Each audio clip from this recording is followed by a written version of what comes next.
Welcome back to Trending in Education. Brandon Jones, Mike Palmer, and myself, Dan Strafford. And on today's episode, we'll be talking about media trends to watch for in 2019. Plenty to dive into there. Brandon, I don't want to get you too excited, but we have some lists to go through today. Yeah, we do. How are you doing, sir? Well, you don't want to get me too excited, but you've gone and done it, Dan. I am too excited. I'm too hot to pod. No, I'm excited. And the thing is interesting. We're talking about media trends. We are a media outlet. I mean, we're an education company that we work for, but like this is a media effort that we're doing right here on this very podcast. And in fact, one of the media trends to talk about this year is about podcasts. So it's media imitating trends. It's all coming together. Marshall McLuhan would be very pleased. Oh, absolutely. Mike, you're doing well, I hope? I hope so too. Oh yeah, no, I absolutely am. And yeah, like along similar lines, I'm one of the reasons why we're doing this show is because the teacher trends to watch show really did perform. So it is interesting for us to try to get out ahead of the year and try to give folks our take on what we see coming down the pike. And then sort of building on Brandon's point, the fact that we're looking both at the learning and education space, but also at the media and advertising space. I think that's an interesting dual threat to explore both of those things, because I don't know how many folks are really looking at both together. And I think there's some interesting interrelationships. So like even as we talk about media trends, trying to understand what does that mean for learners? What does that mean for educators? I think is an interesting angle as well. Yeah, I think we'll take that angle also in this one. But I think if you like that, speaking of trending, I think we're going to keep doing this for a couple shows in a row, right? So true. I think there's going to be next Tuesday at the same time another pod that hits your feed. Yes. That's specifically talking about education and learning trends. Correct. So if you don't like these, still tune in. Yeah. But if you do, bully for you, because there's more coming your way. And then I think we are going to do our own bespoke trends. Correct. You bespoken the truth. I bespoken our home cooked up trends. Yeah. And the good news is we're going to be I think those will probably release in like late February, late Feb, early March Madness. And well, looks like I'm gonna be triggered. This is exciting. But the good news is we can probably talk about things that have already happened, yes, such that will be proven right. Like, for example, one of my predictions is a really boring Super Bowl. Oh, it's too soon. That Super Bowl was amazing. We're going to talk about the things that happen in between the plays, but in between the lines, I guess, content was only so-so. Yeah, it does give us an advantage, the timing of early February, to kick off your media trends when you're talking about the media trends around the Super Bowl, because that's frequently among the biggest media events of the year. That's right. And then another media event that's coming on the horizon is the next season of Game of Thrones, for example. Sure is. So lots of avenues around edutainment, learn-attainment, whatever you want to call it. Okay, we won't call it that. Dan, please get this party started. Well, I think it's also interesting already this year. We talked about Bandersnatch and interactive media. We have talked a lot about social media already this year. We talked about it last week about the implications for Gen Z and for social emotional learning, and a topic we need to dive into as well. Axios has a media watch site that they sort of update regularly, and we caught it this week, and it has a discussion here around Facebook and a couple of changes happening there. It does have some mentions around Super Bowl viewership, the podcasting. Hot potato is what they're talking about, the advertising therein, as they talk about where the money's going. Mike, where do you want to start? Near and dear to our hearts, Spotify making a bid for Gimlet. Podcasting media is a huge story, obviously. The Super Bowl, another one. Where do you want to start off this Axios article? Yeah, I might want to start with the podcasting acquisition, because it looks like, at the time of this article, it was still up in the air. I think the deal is not officially closed, but it is public now. So I saw it. So assuming that deal closes, Spotify is acquiring Gimlet. In the article, they talk about how Spotify is ingesting Gimlet. And I was wondering if a vodka Gimlet, if it ingested too much Gimlet, would it start slurring? Yeah. I don't know, but but I thought that was really interesting, particularly around the valuation, which is going to be north of or above $200 million in terms of the valuation of Gimlet, which is really a content play around podcasting. And for those of us who follow Gimlet and have followed the startup podcast on Gimlet, where the founder talks about how he founded Gimlet. So again, it gets very recursive. The initial valuations were close to zero, and it's kind of amazing to see over the last 3 or 4 years the trajectory of Gimlet, and it's an interesting story to be told about how podcasting, despite the fact that it's 12, 13 years in as a media format, still seems to be growing, and it does look like the Spotify acquisition, among other things, are signaling that in some ways it's becoming mainstream audio, and that's really interesting when you think about the range of folks who do podcasting and sort of the somewhat egalitarian nature of the format too. So like anybody with a microphone and some basic digital competence can. Dan has. This is a very difficult medium to get into. It takes a ton of technical acumen and like real insight. That's right, Brandon. That's right. Scripting. It's a heavily scripted show. Yeah. This is where the part I read from the script that this is a heavily scripted show. Precisely. So I don't know what you're talking about, Mike.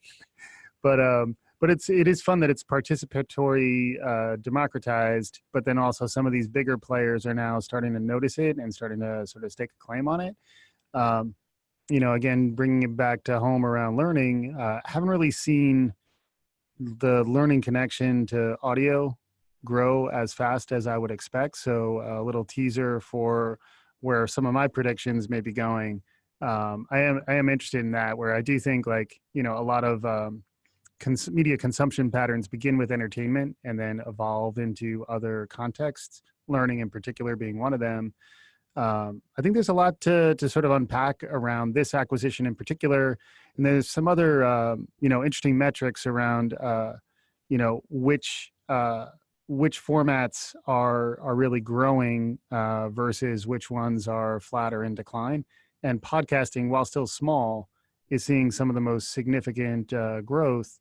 And like I said, podcasting started in the early 2000s, 12, 13 years in, and we're still keep on hearing about that inflection point. It may in fact be coming, and then what's the world going to be like on the other side?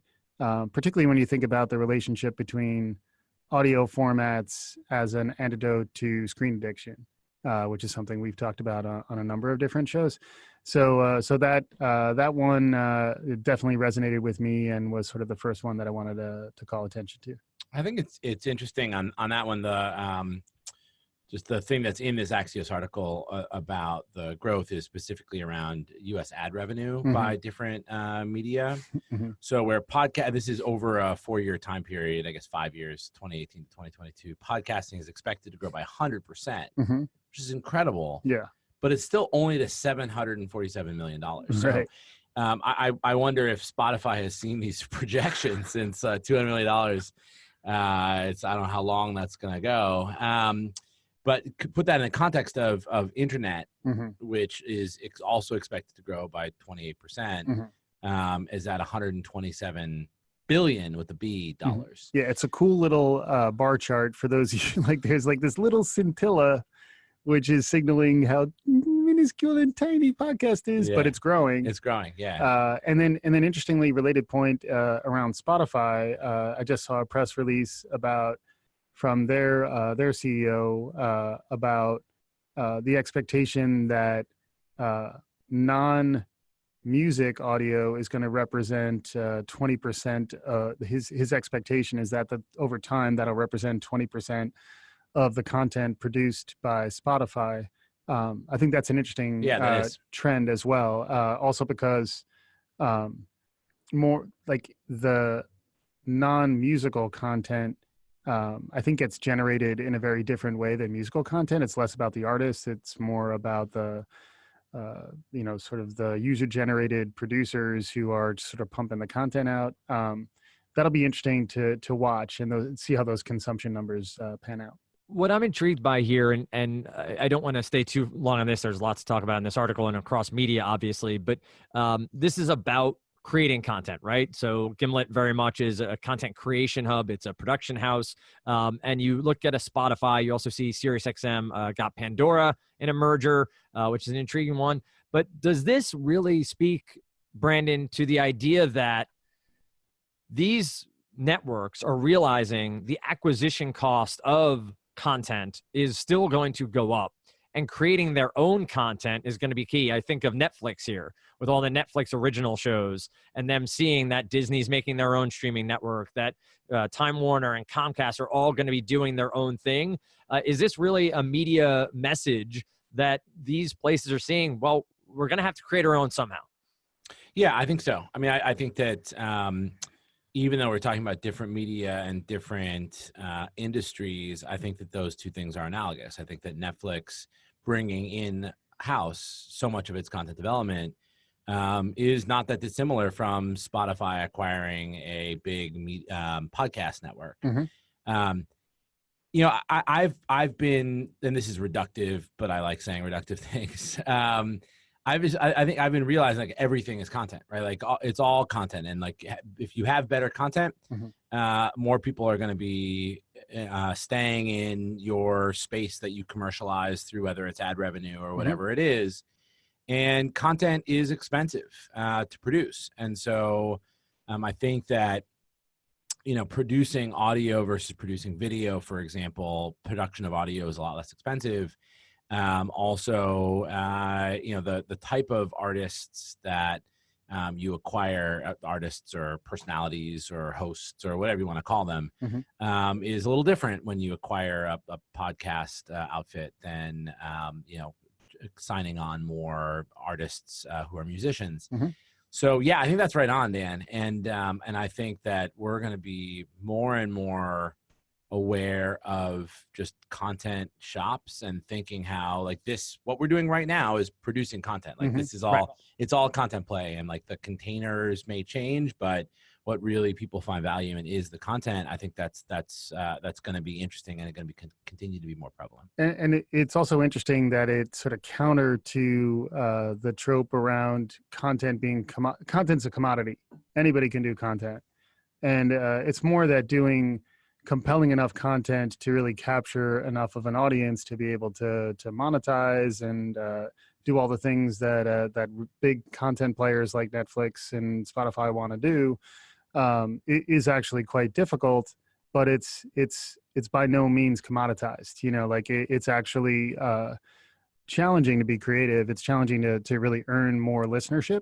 And then interestingly, your point about cost is also tying back to that the fact that Gimlet also is doing television production. So Homecoming, which was produced on Amazon Prime, was actually a Gimlet production that began as scripted narrative fiction as audio, and then that performed well enough that and it was cheap enough to produce at a high enough quality level that then it was picked up to produce as a TV series featuring Julia Roberts.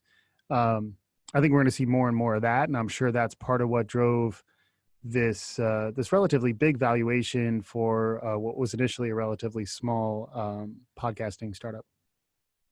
It's a big story to track, just all this media creation. I think also corporations are starting to create serial shows to track, you know, narratives they want to be on top of. So to Brandon's point, to Mike's point, just content being created everywhere.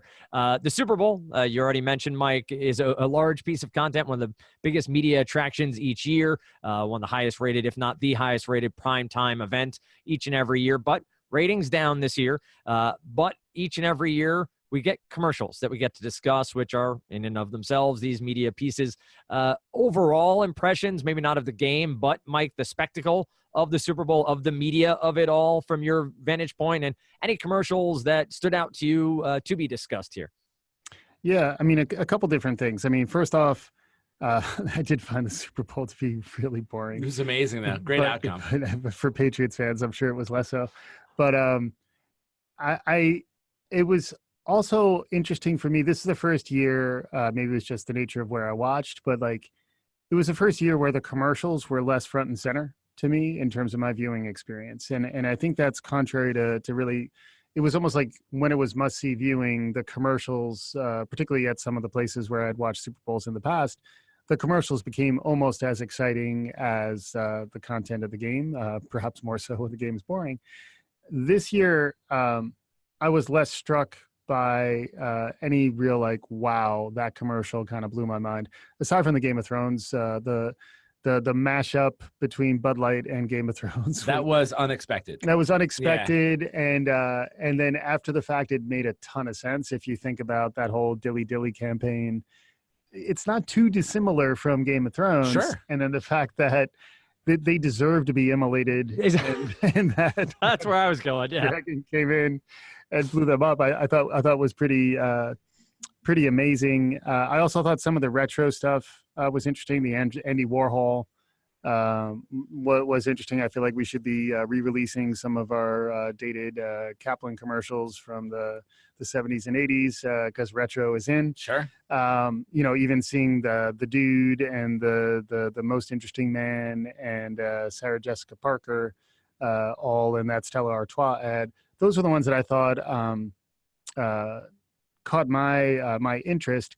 I'm not sure how imaginative or creative they are, though. It does feel like things are somewhat formulaic. It's almost like we have Game of Thrones, we have Bud Light. They're both kind of medieval.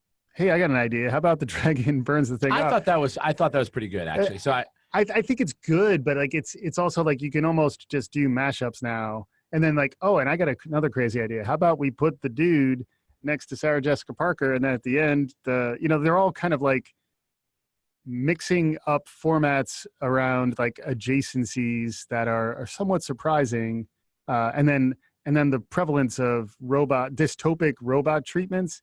I know you had that's where you had a lot on that. You want to talk? I can't believe we're talking about anything other than that. Yeah, please. Yeah, but just as a just quick intro, like I think this is it is important or it's an opportunity to see what people what brands value, and I don't just mean from like brand values, although that's a thing to talk about too, maybe, but in terms of value, that it's I think something a little over $5 million for a 30-second ad this year. Mm-hmm. So if you're going to run an ad, it's going to be expensive. So like you better make it about as good as it can be, whether that's in terms of clever or product demonstration or whatever it is. Like this is their best work. Yeah, for sure.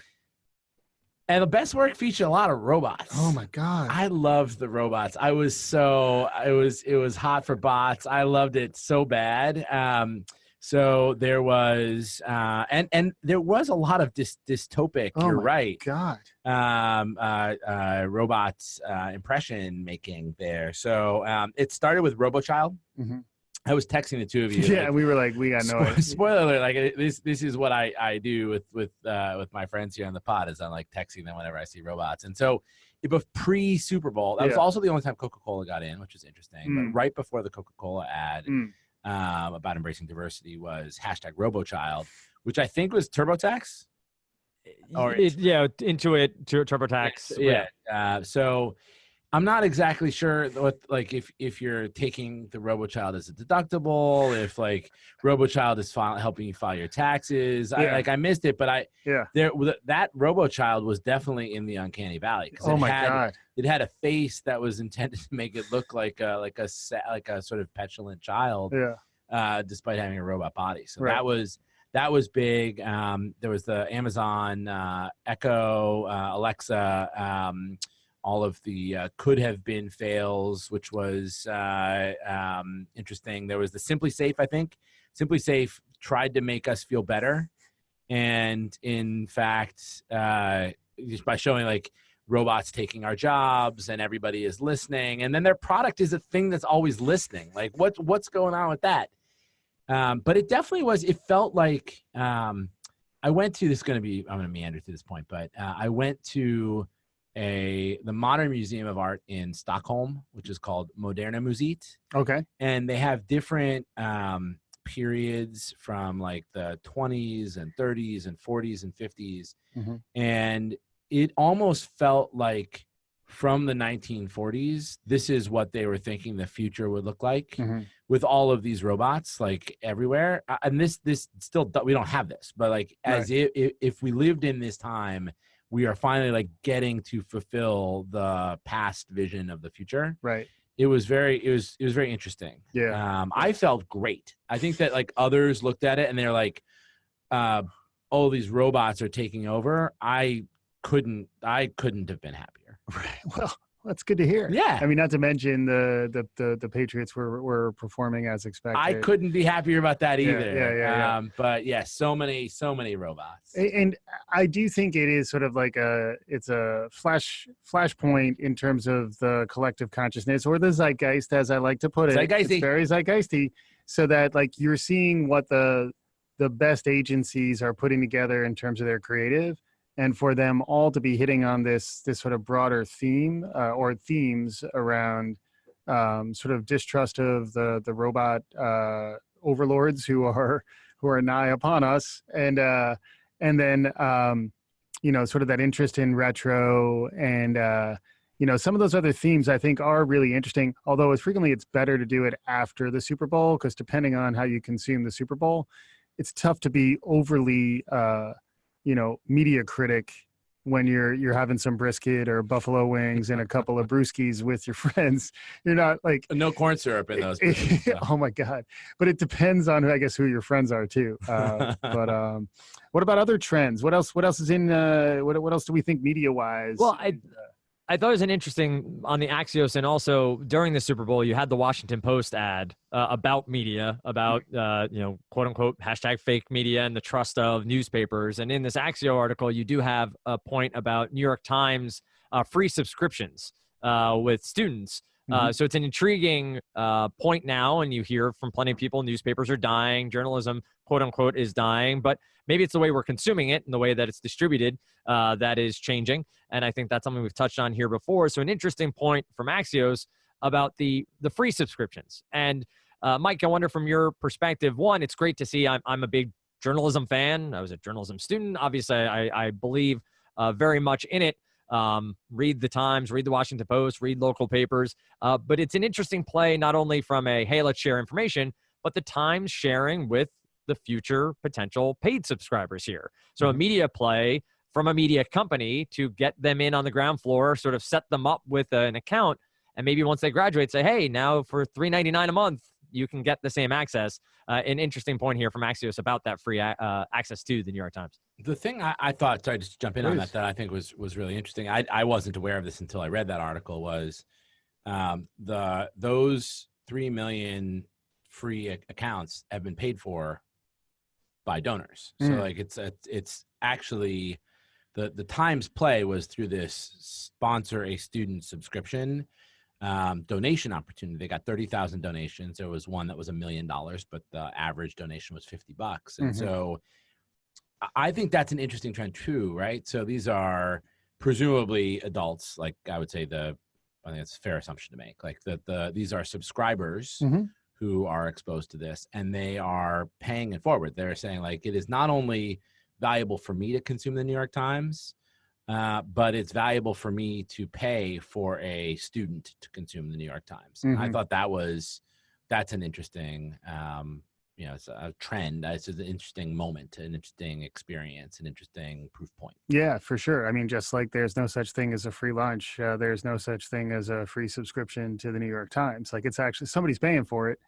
And it is interesting I was thinking about the pay it forward aspect the same way. Like, I'm a regular listener to their daily podcast, and increasingly they are talking about, if you like what you're hearing, the best way for you to help us is to get a subscription.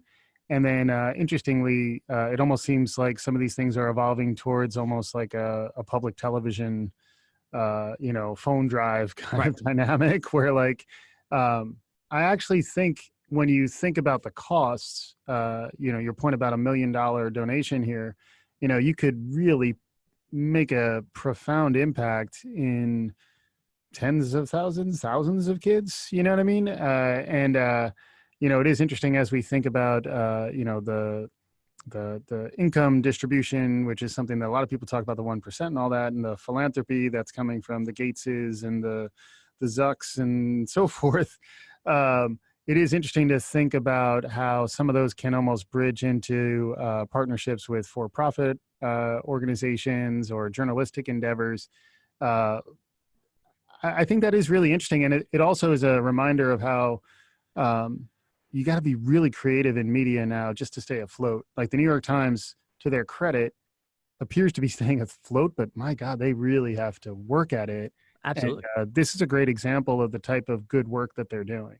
Well, I think it's intriguing to me, the learning and education aspect of it, right? So civics and world news, and obviously there are other pieces, the sports page, all the things that come with the Times has an educational value to it and staying up to date. Also, I don't know if you saw, Mike, the Times is increasing their media output in that they're going to start doing a show called The Weekly, to go along with the daily, which is going to be a television show. Mm-hmm. So sort of full circle here from our beginning conversation about media companies and creation of content and media going out. But it's intriguing to me that the Times, to your point, is creating all these different touch points, all these different ways to get media to people, both free and charged in some way, shape, or form. Is that the viable way forward? It's just simply being omni-channel, understanding that there are just so many different ways for people to consume things today between YouTube and Facebook, and let's go to Snapchat and Instagram, but then also the hard paper that you can hold in your hands. Is it just simply these brands, these media outlets are going to have to be everywhere that people consume? Maybe. I think it depends on your revenue model and how much it costs to get there. But it is, I think you're going to have to be more creative, and you're going to have to also align with a mission, which is another interesting theme if you think about some of these trends. It's also why I think Facebook, a couple of the trends that we're looking at in the Axios article, at least, are about Facebook. Facebook's really struggling because their mission is really in question. And a lot of the news and the publicity that they've been getting is signaling that despite, wanting to connect everybody and let everybody share, there's a lot more, that their public message of what their mission is and what they're actually looking to do to sort of stay afloat from a revenue perspective are at times in conflict with one another. And increasingly, markets and audiences are becoming really sophisticated. And even in the ads, it's sort of my blasé discontent at the commercials is an indication of how it's really tough to engage a contemporary audience in 2019. And it's going to require, more alignment to mission, more creativity, and more use of surprise. And then lastly, maybe that mashup idea, which is where in some ways I think we do that a bit when we're in our zone. I think we do that pretty well here, where like we're covering surprising topics for an education podcast, and like when people can make connections across domains in surprising ways, I think frequently that's the type of creative that does resonate. So yeah, share us with your friends. And a future guest on the show will be Kate Wiswell, who is the author of Full Frontal Nerdity, who does a lot of this in her book and on her blog about connecting sort of disparate topics, but bringing them together and explaining different things. So look forward to talking to her in the future here on Trending in Education. Mike, any media trends or things from this Axios article or other places along the web you want to touch on before we say so long for this episode?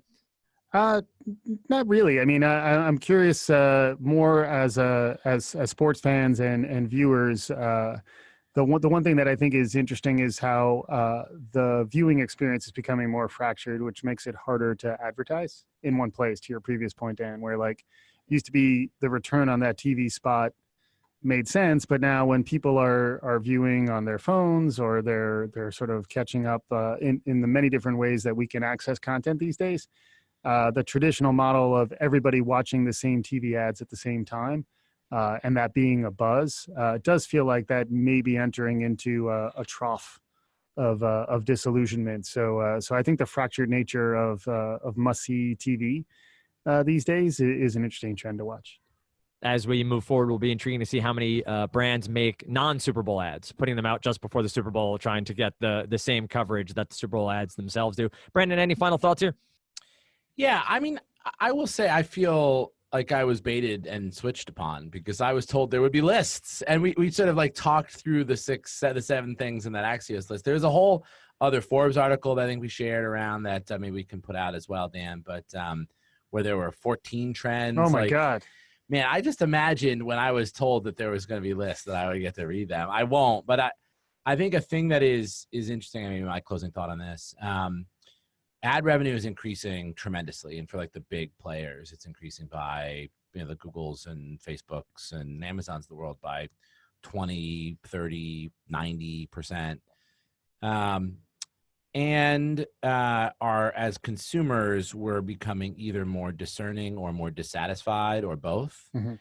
And so there's like there's a couple of interesting trends that are baked into that. One is like there's just a lot more, there are more platforms that we are on, free platforms that we are on as consumers, mm-hmm. where more and more ads are going to be served up to us. Mm-hmm. And it's like, if you think like Google is often giving more and more of what used to be an organic search result real estate up to paid ads. Mm-hmm. It's on like basically every site that you're not going behind a paywall for. There's more and more real estate coming to ads. There's more money coming into those companies, and so they're going to continue to probably give more real estate to ads. And yet we like those ads less every year, right? So I think that there's an opportunity. It comes back to content, which is the point we were talking about earlier, like creating really great content and engaging, segmenting your audience so you can deliver the right content to the right people, personalizing that, and bringing your customers into content creation, going through influencers in a really authentic way. I think that brands are going to have to do that for us to just be able to like make it through all of the bad stuff that's out there. There's got to be some advertising that doesn't feel mm-hmm. Invasive, intrusive, tonally deaf. Mm-hmm. We're going to have to find ways as consumers, because consumers, we want to consume. Right. Like we actually do want that advertising. We just don't want it to be delivered to us when we don't want it, where we don't want it, or in a way that we don't like. Yeah. But like we want to get awesome stuff, and we don't mind paying for stuff sometimes. Yeah. Right. So like there's an interesting confluence of things that are happening there. And, mm-hmm. and I'm not sure exactly how it's going to shake out, but I think that's a thing to be thinking about, maybe even in a prediction episode to come. Yeah. Even blurring the lines between advertising and content. Remember you talked about stealth learning, it's the same idea. You almost need to be so clever that people don't even realize they were just advertised to. Yeah. And it's really hard, because I think like what's really bad is when you're like almost clever enough. Mm-hmm. Right. And so people are like, this is an advertiser trying to advertise to me without me knowing it. Right. It's like when there's really yes. poorly done brand placement in mm-hmm. movies. Mm-hmm. You're like, oh, okay, so I guess this is brought to you by Mini, right? Like, yeah. Because they keep on showing a close up of the steering wheel. Like, right. So there, you have to. It's hard. To all those trying it, I salute your efforts. Keep doing better. As a consumer, I want awesome stuff. So bring it to me. Yeah, it is intriguing to see on YouTube, especially as they are doing more inline videos that aren't advertisements or sort of clips from brands that are paying for their clips to be put in front of like videos. So will we see more and more of that, to Brandon's point? And will that just further the algorithm and understanding of who we are and what we want specifically to consume in front of video content as we move forward? Lots of other content here that we're not going to get to. Maybe we'll get Brandon just to record lists separately, and we can release those as their own podcast episodes. He's in. I know he's in. Definitely in. He's ready to do that. We'll figure that out for a future episode, or maybe a whole series of Brandon Reads a List.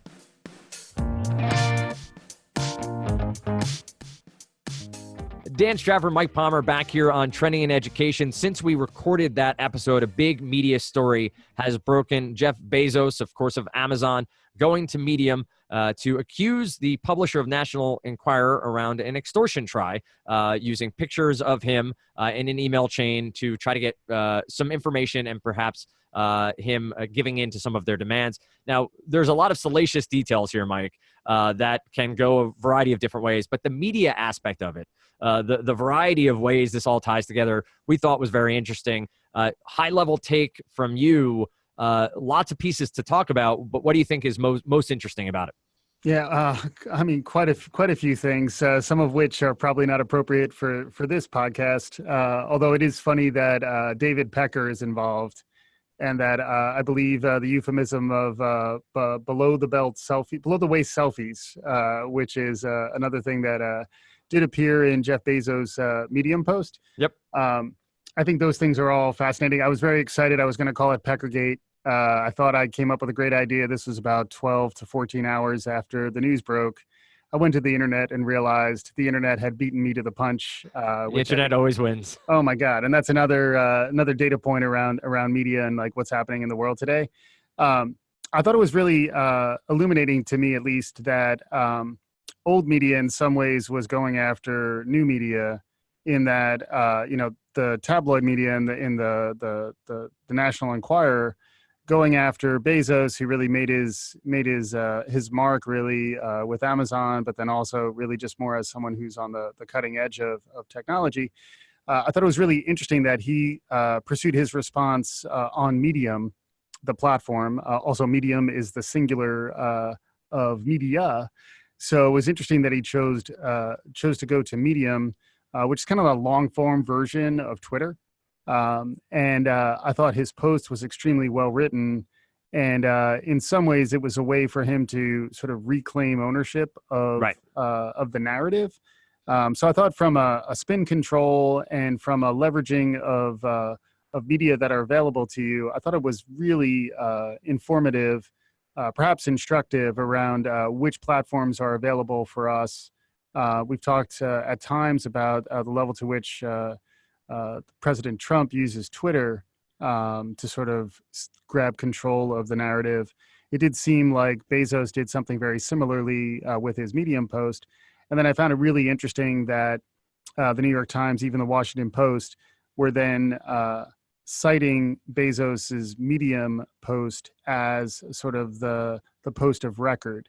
So the reporting was really on something that Bezos really sees control over. And I think we'll continue to see that as a trend where, like, especially among personalities who are so big, that they really want to get the middlemen, middlewomen out of the way, right? And really just at least claim the perception of a direct line of communication with everybody, and then as a sort of means to sort of get out from under what may or may not have been the extortionate practices of Pecker and squad. I thought that there was a lot going on here, and if we're doing a show on media trends, we should at least give it a little air. You make a great point about owning the narrative too, about the information here. You see things like the Players Tribune. Yes, I bring a lot of things back to sports, but the Players Tribune is somewhere where athletes author their own articles, where they write their own stories, and I think we're going to see more and more of that, where you have these mediums that are direct to, but not as direct as Twitter is, right? So still a layer of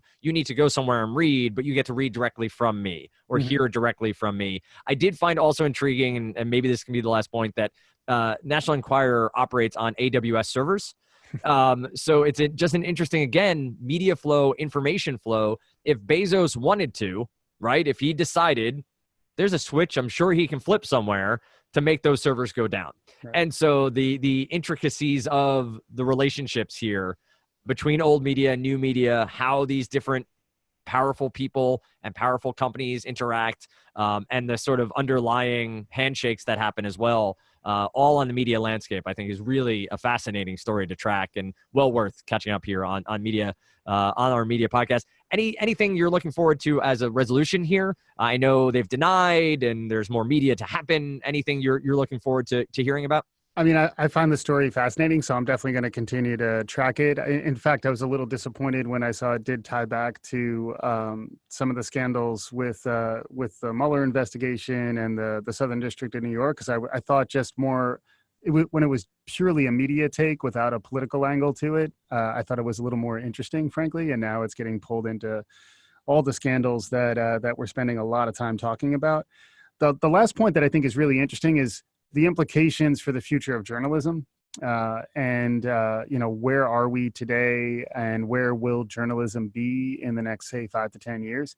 Because there are all these new tools that are emerging that allow folks to kind of bypass reporting, and then also treat their own opinion posts as news. So maybe that's a topic for us to pick up in the future too, like, what's happening within journalism and within the education of journalists.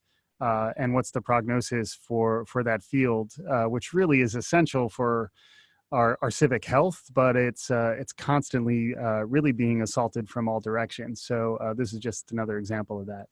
Absolutely. A great show here. I hope you all enjoyed it. You'll want to stay tuned to our feed as we have some trend shows coming up as well. You'll want to hear those, some predictions for 2019 in the not too distant future. For Brandon, for Mike, thanks so much for listening. Find us on Twitter @TrendingEd, same on Facebook, and trendingineducation.com. Till next time, thanks so much for listening to Trending in Education.